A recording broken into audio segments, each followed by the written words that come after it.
What up, everyone? My name is Ray, and this is my channel Runaway Ray, where I talk about my life as an ex-homeschool kid slash pastor's kid slash missionary slash Christian, as well as my current experiences as a registered nurse and just different life adventures. Today might be a little bit of a longer one, and I'm sorry, but I decided that I would share my story of my missions experience with a particular missions organization, which I spent several years with, which is why it might be a little bit of a longer one.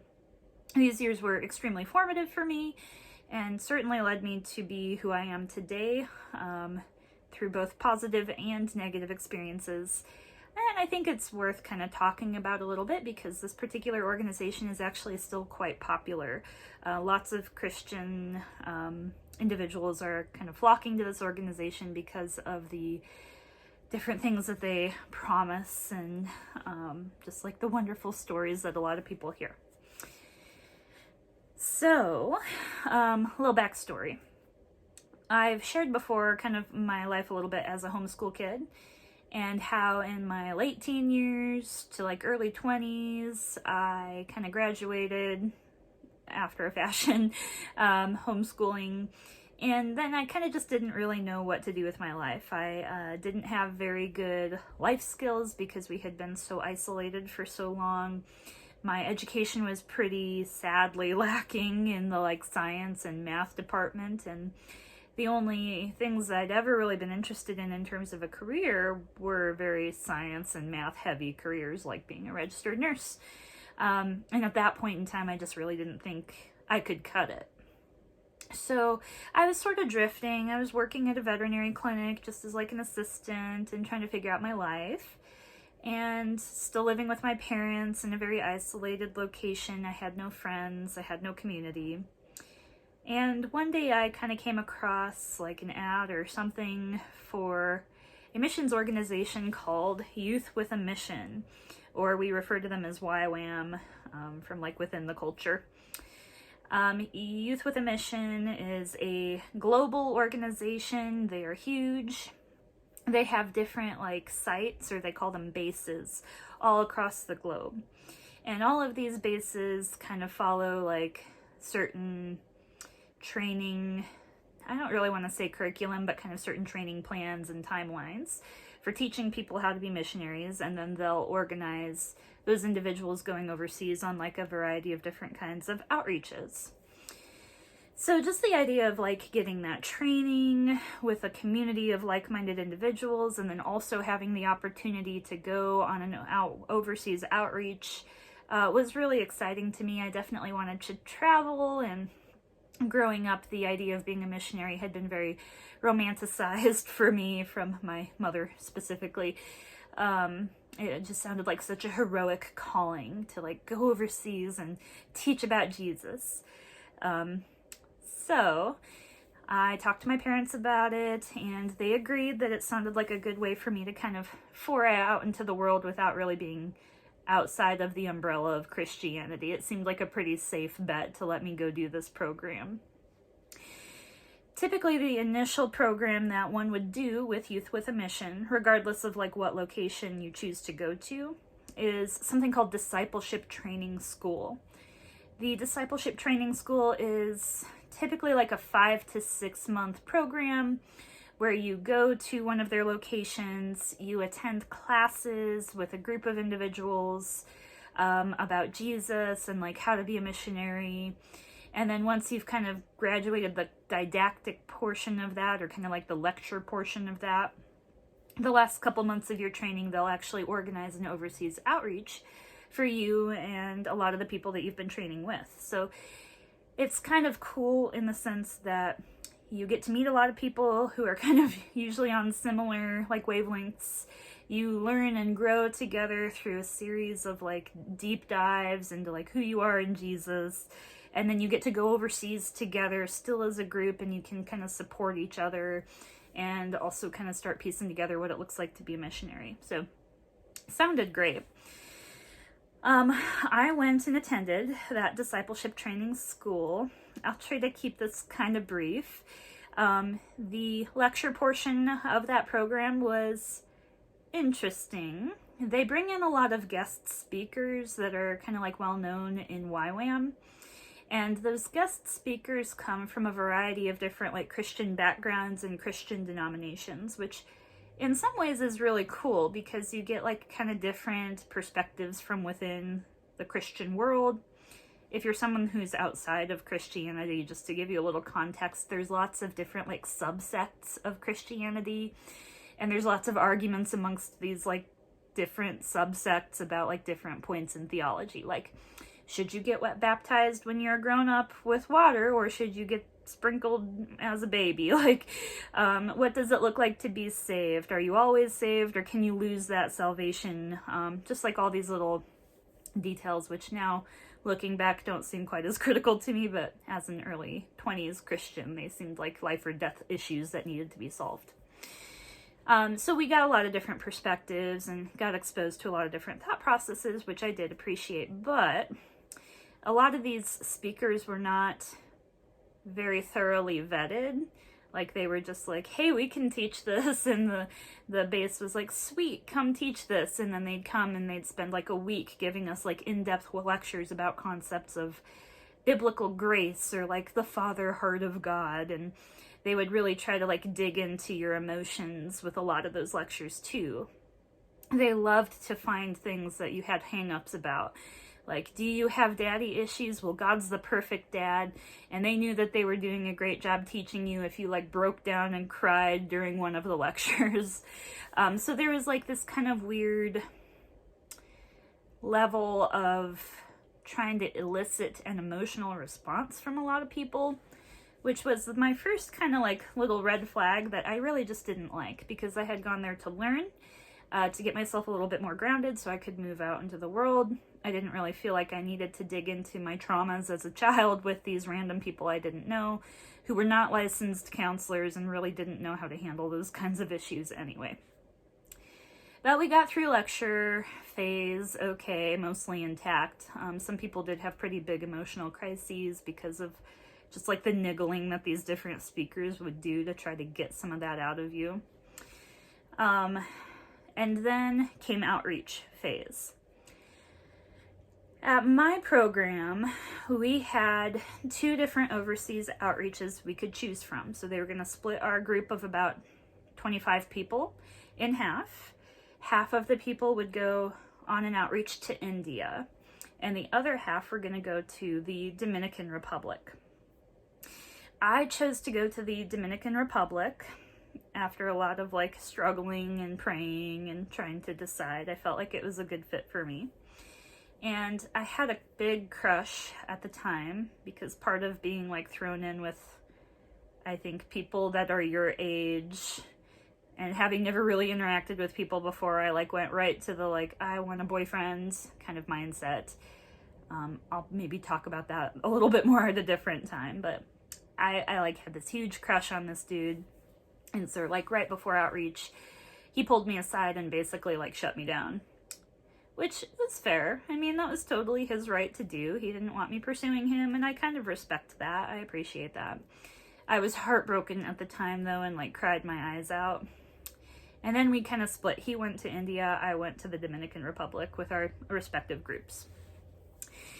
In India, this boy who I was still trying to get over had a pretty horrible accident that resulted in a traumatic amputation of one of his legs. And we heard about that in the Dominican Republic. We got the news kind of shortly after it happened. And it was this big deal where he ended up having to get flown back to the United States for emergency medical treatment. And he had picked up this really horrible infection that was very difficult to treat. It was a lot of drama, and certainly a horrible experience for him, although he did survive. Little immature me, though, like, took that so personal, because already I was, like, trying to get over him, and now, oh my god, his leg is gone, and it just felt like too much, and so I had, like, a pretty big emotional, like, meltdown. Although I wish I hadn't. In hindsight, I feel like that was a little bit selfish of me, but my feelings were all over the place. And again, first time away from home, and a lot is happening in the span of a few months. So my experience overseas at that point was pretty tainted with that like fear for him and that heartbreak and concern. I still had some great times overseas, although I started to realize kind of right away during outreach that we weren't really helping people. And this is like still one of my big beefs with Youth with a Mission, is they make it sound like you're going to go overseas and help people. We went overseas and we preached at people an awful lot, but we didn't really do anything beneficial. We like stayed in their houses, we ate their food, we expected them to kind of put us up, and then we came home after preaching at them. Like, I don't know, it just like already I was a little bit uncomfortable because I had pictured like going and offering like humanitarian relief, like helping build houses or something, and it really was none of that. It was just a lot of teaching and lecturing. But I came home, sorted through my feelings about all of that, decided that I wanted to give it a little bit more time in the missions group. So after you graduate discipleship training school, there's like a bunch of different programs you can continue to do with Youth with a Mission. And the one that I chose was something called SBS, or School of Biblical Studies. The School of Biblical Studies is a much more intensive program where you spend 9 months just delving into the Bible. You are meant to read it cover to cover, I think like 7 times maybe. You read each book of the Bible multiple times, you dissect it, and as you're reading and dissecting it, you actually write your own biblical commentary on it. Which, again, if you're like outside of the Christian world and you don't know what that is, basically you pick it apart and write like a bunch of mini essays on different passages of the Bible and what you think they mean and how you think they should be interpreted. Which I actually really loved, and I'm still to this day glad I did that program, because again, Youth with a Mission is non-denominational. So I didn't really have anyone in particular telling me like, this is how you should interpret it. Basically, they handed me a Bible. They gave me some tips for how to dissect it. They would teach lectures on like the historical context for like when this book was written, what was going on, who was actually reading it. And then they turned you loose and they were like, okay, now that you've got the information, pick it apart for yourself. Loved that, because that was like the first chance I ever had to really develop my own thoughts and feelings about the Bible and about Christianity. They had us do like some pretty in-depth color coding on our initial read through. I still have my Bible from it. So you can see every single book of the Bible. We would like really dig through and like just analyze the different passages. So I'm a nerd. I kind of liked that. And like I said, it helped me kind of develop my own sense of self in the world of Christianity. I completed that program, that 9-month program, and then I stayed on for, I want to say 2 years to teach in that program, because once you graduate that program, you are qualified to teach in it. So then I gave lectures, and I kind of like, not exactly graded, but kind of like coached people as they kind of did their commentary, their dissection. They would turn in those like reports to me and I'd read them and kind of give them feedback. And I kind of stayed partly because I loved the digging into the Bible and the freedom that allowed me and others to kind of like develop my own thoughts, but partly because I really didn't want to go home, because my parents still lived on that same house in the hill in the middle of nowhere. They never leave home except to work. They don't have any social interaction, and they actively at this point in my life were preventing me from having social interaction. If I went to hang out with people my age, I would often get like in trouble. Even though I was like in my 20s, I'd get yelled at, and I had to share a vehicle with my parents too, so like there was just no freedom there. At least at YWAM, I was several states away from where my parents lived. I didn't have a vehicle, but I could hitchhike or get a ride, get around a little bit, explore the town, and really live on my own and just kind of continue to develop as a young adult. So that was actually probably the bigger reason that I stayed with Youth with a Mission for so long. So all told, I think I spent about 4 years there, slightly interrupted by like periods of going home to like raise funds and work a little bit to have enough money to continue being at Youth with a Mission. By the way, Youth with a Mission is totally volunteer, so those years that I spent teaching with them were completely unpaid. I had to still pay them rent to live there in their dormitories. I still had to pay them a stipend for food.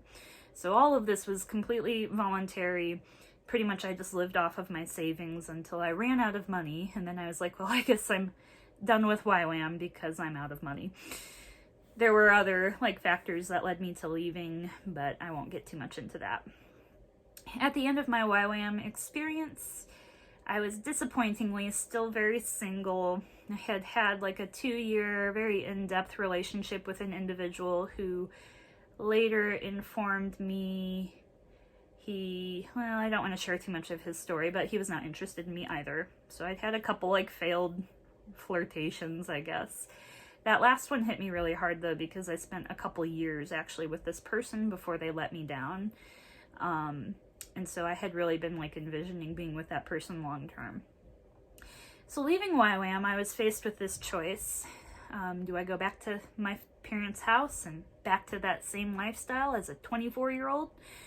I couldn't bring myself to do it. So I found a roommate in the town that I was already in for the mission, and I got a job at our local Target store and went through the most intense depression of my entire life because suddenly I was completely separated from that Youth with a Mission community.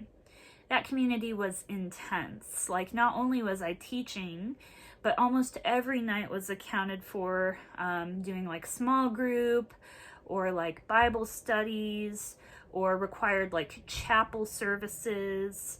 You never had a day off. You were always either studying for your lecture that was coming up or grading other people's assignments or going to like a prayer and fasting day that was required of everyone. I never had a day off. I think I was working like 80-hour weeks unpaid there. And so leaving that, I was like depressed from the boys situation. I was completely burned out. And just went into like this really intense tailspin because leaving that, suddenly I had all this time in my week that was alone and not filled with anything. Like, I guess I could find church services to go to, but it wasn't people I knew. Just so isolated again after having a very intense community for several years. So I was really horribly depressed, and long story short, I met my now husband just working at Target. I only picked up the job at Target to like be able to pay my bills while I tried to figure out my life, or like even if I wanted to continue life, because it was pretty bad at one point there. He kind of like pulled me out a little bit and very kindly helped me just get my feet back on the ground and like learn to interact with normal society for the first time in my life.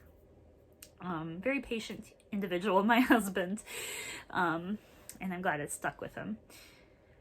But as far as like the Youth with a Mission experience, I know a lot of people are still going there. A lot of people are still very interested in the program. So if that's you, if that's something you're considering, here are a couple thoughts I would offer. Number one, don't expect to really be helping people, because in my 4 years there, I lectured a lot, and I don't think I ever really physically helped anyone.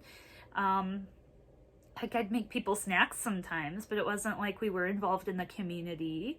We were not helping, the homeless people in our community, which there are quite a few.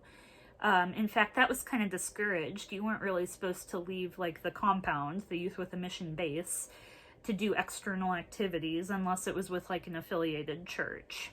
So don't expect to help people. And if you're going overseas, again, probably not really going to be helping people. If anything, you're probably going to be taking from them. So is that really your purpose in going to Youth with a Mission? Because in my experience, preaching at people and then leaving isn't really that effective. But it's very expensive for you, and it's a pain for them. Number two, Youth with a Mission has no follow-up. So whenever you do end up leaving, they cut you off pretty much entirely. It's like kind of quietly discouraged that you leave. And so if you're a person that's like, I'm not going to spend the rest of my life with this mission, I want to do other things, when you leave, you're done.